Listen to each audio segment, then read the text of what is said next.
Next one is written by Mohammed Aghaalkurdi, a war diary. A little bit about Mohammed Aghaalkurdi. He was born in 1993 in Gaza City, where he qualified as a doctor. He works in Gaza for medical aid for Palestinians, including as part of a multidisciplinary team on limb reconstruction for victims of gunshot and shrapnel wounds and other injuries, and is supporting MAPS rehabilitation of Nasser Hospital following Israeli attacks. He contributed these extracts in May 2024. So, a war diary. The 9th of October 2023. It's daytime, but I haven't seen any sunlight since early morning. I can't tell whether it's because of clouds or dust from the heavy bombardment. Now, through my window, I see dark smoke rising from northern Gaza. Unbelievably, my building was one of the only ones to survive the deadly attack on my neighborhood last night. The bombardment was the heaviest, and we couldn't reassure our nephews and nieces. Helpless hugs and fake grins didn't work this time. We were so scared and tired. Smoke filled our lungs while debris was falling. But I remember a moment when we all smiled when we heard it raining, a hand descending from the skies. We do not sleep much. Food and other essentials have started to run out. We lack phone signal and electricity most of the day and barely speak and interact with each other. We grieve the loss of so many silently. Many of my friends have shared the last word on their pages as something to be remembered by in case they die next. I don't think I am ready to read or write any last words. I refuse to imagine death. 9th of February 2024. It's a sunny day, and if there was no war, I would have spent it swimming in the open sea. As I drive down to Rafah on the coast road, I see people and fishermen gathering by the shore, while the clear water invites those who have no water at home to take a dip and wash. People accept the kind invitation of the sea. I see dozens wading into the water with their shower gel and their joy. I stop to admire the scene and to learn resilience from it. People's laughter makes me smile. Suddenly, I hear engines rising. As I look across the water, I see two gunboats racing towards the beach. As they approach the fishing boats, they open fire. Everyone is terrified and tries to get away, while the gunboats continue to fire randomly.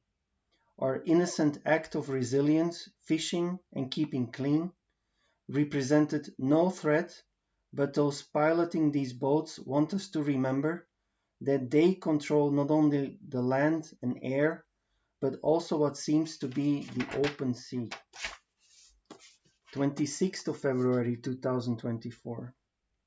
We have been trying so hard to evacuate my niece Mayar as she needs specialist medical care and we cannot protect her. 2 days ago she was at last referred outside Gaza, luckily with her mother Iman and her brother and sister Hamoud and Malak. They left to Egypt and then to the cancer center in Amman. But sadly, her father was not allowed to go.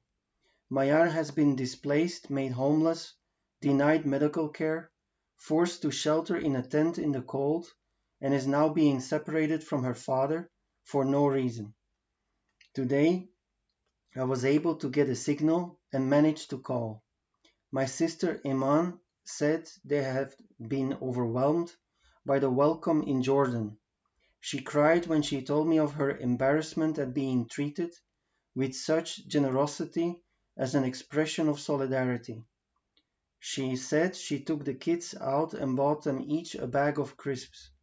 First they were surprised to see snacks again, after such a long time without, and then a bag each seemed to them like too much. Hamoud, who is 9, asked if they could share one bag and sent the other two to their cousins in Gaza. 4th of March 2004.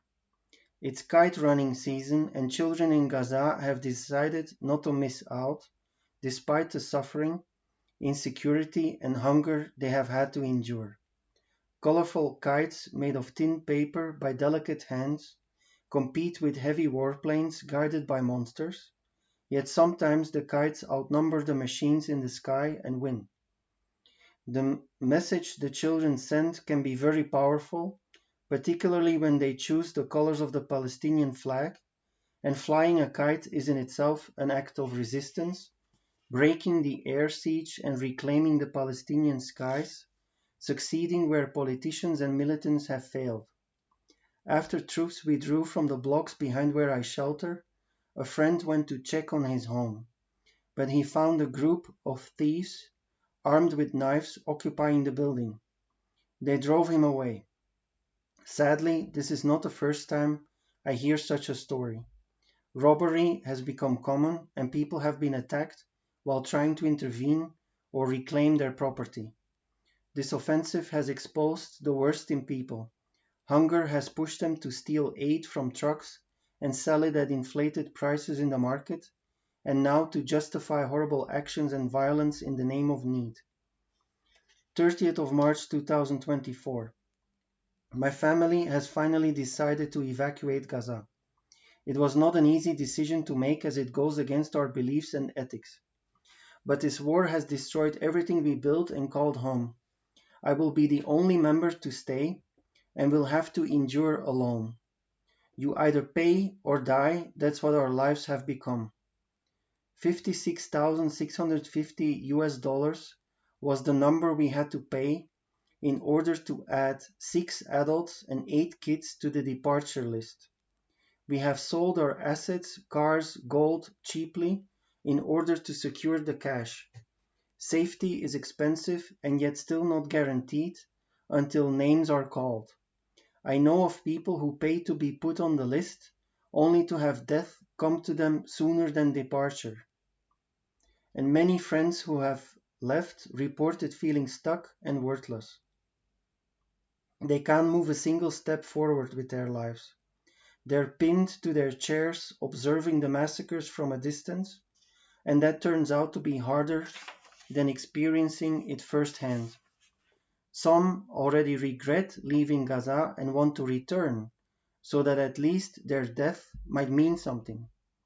It's the same for us, people of northern Gaza, who were forced to flee south. Despite the horrific starvation and genocide up there, we sometimes ask why we ever left our homes. 8th of April 2024. I consider myself someone who can sustain a level of well-being during hardship, but this current escalation has undermined my ability to maintain my inner peace and mindfulness. I feel so anxious and irritated. I did not sleep well last night. Tank shelling and air raids continued without pause over the neighborhood near my shelter. The noise of armored vehicles and the intensity of firing from the quadcopters upset me, and I was gripped by the fear of waking up to find myself besieged.